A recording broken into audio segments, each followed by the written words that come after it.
నమస్తే అండి, welcome back to our channel journey with Sai all tips. ఈరోజు వీడియోలో చూడబోయేది ఏంటి అని అంటే అండి, నిజంగా అండి ఇప్పుడున్న రోజుల్లో మనీకి ఇబ్బంది పడే వాళ్ళు లేకుండా ఎవ్వరూ లేరండి. అందరికీ కూడా వాళ్ళ స్థాయిని బట్టి నిజంగా కష్టపడే వాళ్ళు చాలామంది ఉన్నారండి. అలాంటి వాళ్ళందరూ కూడా ఏమనుకుంటూ ఉంటారు, ఈ రోజైనా సరే మనకి మనీకి పరంగా ఎలాంటి కష్టాలు లేకుండా లాభాలు కానీ లేదంటే జీతాలు పెరిగితే బాగుంటుంది కానీ అని అనుకుంటూ ఉంటాం. అలా చేయాలి అని అంటే కనుక అంటే మన ఆదాయం పెరగాలి అని అన్నా లేదంటే మన పర్సులో ఎప్పుడు కూడా మనీ అనేది ఉంటూనే ఉండాలి అని అనుకునే వాళ్ళు నిజంగా అండి రోజు ఉదయం లేవగానే ఇప్పుడు నేను చెప్పబోయే విధంగా ఈ ఒక్క మాటని మాత్రం మర్చిపోకుండా 11 సార్లు అనుకుంటూ ఉండండి ఫ్రెండ్స్. మనీ అనేది ఎలా వస్తుంది ఏంటి అనేది కూడా మనకి తెలియదండి. ఆ వచ్చే మనీని మనం పెట్టే కొద్దీ అంటే మనీ పర్సులో కానీ బీరువాలో కానీ పెట్టే కొద్దీ మనకి వస్తూనే ఉంటుంది అనేది నిజంగా ఇది అక్షరాల నిజం అండి. ఇది ఉత్తితి మాటలు కాదు, మీరు ఒక్కసారి ప్రయత్నించి చూడండి. ఇంకా వీడియోలోకి వెళ్ళడానికి ముందుగా మన ఛానల్ని ఎవరైతే కనుక కొత్తగా చూస్తున్నారో వాళ్ళు ప్లీజ్ సబ్స్క్రైబ్ చేసుకోండి ఫ్రెండ్స్. మీకు వీడియో నచ్చితే కనుక ఒక చిన్న లైక్ చేసి మీ ఫ్రెండ్స్ అందరికీ కూడా షేర్ చేయండి. మీరు ఇంతవరకు కూడా ఎంతోమంది దగ్గర జ్యోతిష్యం చెప్పించుకొని అలసిపోయి ఉంటారు, కానీ నేను ఒక గురువు గారి గురించి తెలియజేస్తానండి. ఈ గురువు గారండి ఆదికొండ దేవత పూజారి సుబ్రహ్మణ్యరాజు గారు. ఈయన ఫోన్ నెంబర్ 9347293375. మాకు జీవితంలో ఎన్నో మార్పులను తీసుకొచ్చారండి ఈయన. అందువల్లే మీ అందరికీ కూడా తెలియజేస్తున్నాను, ఈ గురువు గారు చెప్పింది చెప్పినట్టుగా జరుగుతుందండి. అది కూడా కొన్ని రోజులలోనే. అంటే భార్యాభర్తల మధ్య గొడవలు, విదేశీ ప్రయాణం ఆలస్యం అవడం, ప్రేమ, పెళ్లి, సంతానం లేకపోవడం, కోర్టు సమస్యలు, గృహము మరియు కుటుంబ సమస్యలు, ధనం అనేది చేతిలో నిలబడకపోవడం, నమ్మిన వ్యక్తి మోసం చేయటం, స్త్రీలకు పురుషులకు సంబంధించిన గుప్త సమస్యలు ఎటువంటివైనా సరే కొద్ది రోజులలోనే పరిష్కరిస్తున్నారండి. అది కూడా ఒక ఫోన్ కాల్ ద్వారా. మీరు ఒకసారి ఆయనకి కాల్ చేసి చూడండి. ఇంకా వీడియోలోకి వెళ్దామండి. నిజంగా అండి మనం మనీ అనేది మన దగ్గరికి రావాలి అని ఎప్పుడు కూడా మనీ మన దగ్గర ఉంటూనే ఉండాలి అని అంటే కనుక మనం మనీని ఎలా అయితే ఇష్టపడుతున్నామో అలాగే మనీ కూడా అంటే డబ్బు కూడా మనల్ని ఇష్టపడాలండి. అలా ఇష్టపడాలి అని అంటే మనం ఏం చేయాలి, మనీని ఆకట్టుకోవడానికి మనం చేసే పూజలు పరిహారాలతో పాటు నిజంగా కొన్ని విషయాలు అనేవి ఉన్నాయండి. ఒక 2-3 పాయింట్స్ మాత్రం మీకు తెలియజేస్తాను. మీరు కూడా ఇలాగే ఫాలో అవుతున్నారా అనేది కూడా నాకు తెలియజేయండి. నిజంగా ఎవరినైనా సరే మనం ఒకళ్ళని ఇష్టపడుతున్నాం, మనుషుల్ని ఎవరైనా ఒక వ్యక్తిని కానీ ఒక మనిషిని మనం తీసుకుంటే ఇష్టపడుతున్నాము అని అంటే వాళ్ళతో ఎలా ప్రవర్తిస్తూ ఉంటామండి, ఎంతో ప్రేమగా మాట్లాడుతూ ఉంటాం, వాళ్ళని పదే మన ఇంటికి రమ్మని పిలుస్తూ ఉంటాం, దగ్గరుండి ఆహ్వానిస్తూ ఉంటాం.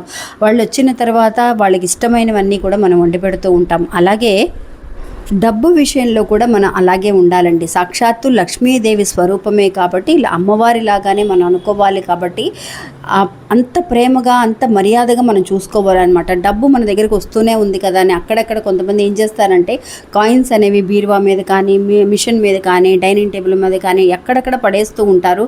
ఆ రూపాయి నోట్లను కానీ లేదంటే చిల్లర కాయిన్స్ కానీ అలా పెట్టేస్తూ ఉంటారు. అది మాత్రమే కాకుండా ఆ నోట్లు కూడా ఎలా పెడతారనంటే రకరకాలుగా మడిచి ఒక 4-5 మడతలు వేసేసి అక్కడక్కడ పడేస్తూ ఉంటారనమాట. అవసరమైనప్పుడు తీసుకొని వాడుకుందాంలే అని అనుకున్నట్టుగా. అదే ఎక్కువ అమౌంట్ అయితే తీసుకెళ్ళి బీరువాలో దాచుకుంటాం.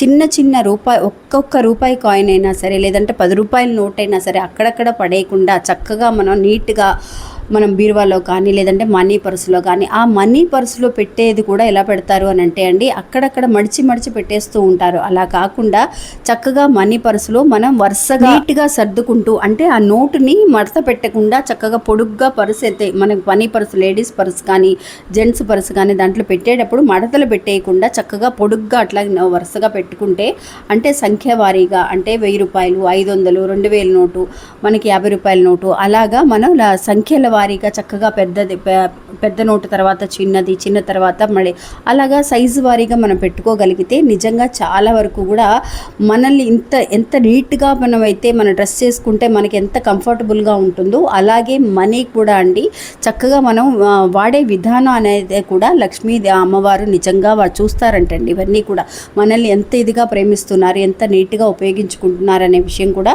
మనం గమనించగలగాలి. అలా గనక చేస్తూ ఉంటే నిజంగా లక్ష్మీదేవి మన దగ్గరే స్థిరంగా ఉండిపోతుందంట. అలా అంతేకాకుండా ఇంకొక విషయం, పర్సులో మీరు ఎప్పుడు మనీని పెట్టేటప్పుడు కొంచెం పచ్చకర్పూరాన్ని పొడి చేసి ఆ నోట్లతో పాటు మీరు వెయ్యండి ఫ్రెండ్స్. పెడితే కనుక పచ్చకర్పూరం అనేది నిజంగా లక్ష్మీదేవికి అంటే సాక్షాత్తు ఆ మహావిష్ణువుకి వెంకటేశ్వర స్వామికి చాలా ఇష్టం కాబట్టి పచ్చకర్పూరం అంటే అది ఎక్కడ ఉంటుందో లక్ష్మీదేవి అమ్మవారు కూడా అక్కడే ఉంటారండి. అందువల్ల అలా ఒక్కసారి మీ పర్సులో కూడా వేస్తూ ఉండండి. ఇంకా అంతేకాకుండా రోజు ఉదయాన్నే లేసేటప్పుడు మీరు అరచేతుల్ని కళ్ళకద్దుకుంటూ ఉంటాం. ఎందుకంటే చక్కగా ముమ్మూర్తులు అంటే ముగ్గురు అమ్మలు అంటే లక్ష్మీదేవి, సరస్వతి, పార్వతీదేవులు మన అరచేతుల్లో నివాసం చేస్తారు అనేది మన ఐదీకంగా చెప్పబడుతుంది. అలాంటి లక్ష్మీదేవులు ఉన్న అరచేతుల్ని మనం కళ్ళకద్దుకొని కానీ పైకి లేకం.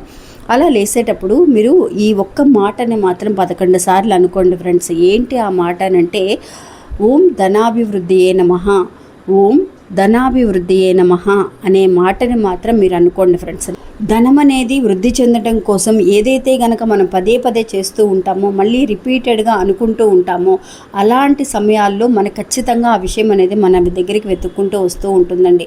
ఇప్పుడు ఎవరైనా ఒక మనిషితో మనం మాట్లాడకపోతే మళ్ళీ వెళ్ళి మాట్లాడుతూ ఉంటే వాళ్ళకి ఎప్పటికైనా సరే వాళ్ళు మాట్లాడతారన్న ఒక నమ్మకం మనకి. ఖచ్చితంగా వాళ్ళు మాట్లాడే తీరుతారండి. అలాగే మనం మనీని కూడా మన దగ్గరికి రావాలి అని చెప్పి రోజు ఒక 11 సార్లు ఓం ధనాభివృద్ధియే నమః, అది కూడా ధనం అనేది అభివృద్ధి చెందాలి అన్న ఒక మాట అనే కంటే మంత్రం అని కూడా అనొచ్చండి. ఓం ధనాభివృద్ధియే నమః అనే మంత్రాన్ని 11 సార్లు మీరు పఠిస్తూ లేచి చూడండి ఫ్రెండ్స్. లేచిన తర్వాత మీ పనులు చూసుకోవడం కానీ అలా చేయడం వల్ల రోజు కూడా చేసే పనిలో మీకు లాభాలు కనిపించడం, నష్టానికి మనం దారి అనేది చూపించకుండా ఉండడం, చక్కగా మనకి ధనం అనేది అభివృద్ధి చెందడం అనేది జరుగుతూ ఉంటుంది. ఎవ్వరు కూడా మర్చిపోకండి, రోజు కూడా అనుకోండి. మీరు ఉదయాన్నే లేవగానే అనుకోవచ్చు, ఏమి తప్పు లేదు. ఆ తర్వాత మీరు స్నానం చేయడం, బ్రష్ చేయడం, చక్కగా పూజలు చేసుకోవడం అలాంటివన్నీ కూడా మీరు చేయొచ్చు. ఓం ధనాభివృద్ధియే నమః అనే మాటని రోజు అనుకుంటూ ఉండండి. అక్క ఉదయాన్నే లేవగానే అనుకోవాలా, ఇలా తర్వాత అయినా అనుకోవచ్చానంటే అంటే ఉదయం మనకి మైండ్ అనేది ఫ్రెష్గా ఉంటుంది కాబట్టి ఈ మాటతో కనుక ఆ ఉదయాన్నే మనం లేచి ఆ రోజంతా కూడా కనుక గడపగలిగితే నిజంగా మైండ్ అనేది కూడా చాలా రిలాక్స్గా ఉంటుందండి. ఒకసారి అనుకొని చూడండి, మీకే తెలుస్తుంది. ముందున్న దానికంటే ఇప్పుడున్న పరిస్థితి అనేది మనకి ఎలా మారుతూ వస్తుంది అన్న ఒక విషయం అనేది మనం గమనించగలుగుతాం. ఇంకా ఇది అండి ఈరోజు మన వీడియో. మళ్ళీ మంచి ఇంకోళ్ళు మళ్ళీ కలుస్తాను. అంతవరకు సెలవు, నమస్తే.